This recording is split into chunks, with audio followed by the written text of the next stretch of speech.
ce n'est pas le bon moment. Invité dimanche 8 juin dans Questions politiques sur France Inter, France Info, Le Monde, le ministre de l'Économie, Éric Lombard, a estimé que l'intégration d'une part obligatoire de la retraite par capitalisation ne figure pas parmi les priorités actuelles du gouvernement.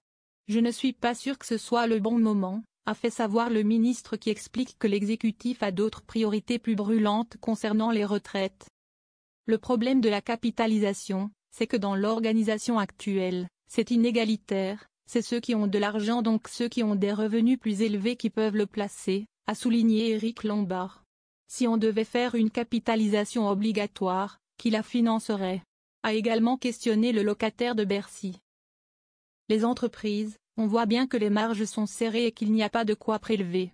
Cela demanderait une réflexion plus large que l'organisation, a encore expliqué Éric Lombard, qui suggère néanmoins une incitation à investir.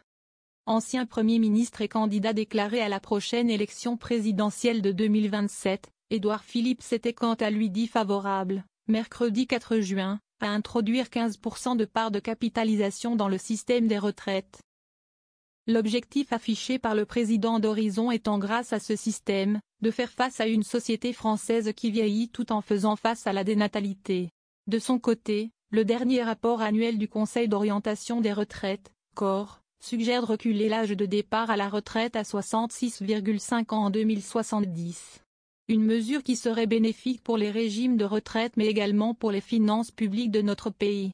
En effet, selon le Conseil, en 2024, les retraites ont représenté 407 milliards d'euros de dépenses, la France étant le deuxième pays, après l'Italie, où la part des dépenses de retraite publique dans le PIB est la plus élevée, rapporte BFM TV.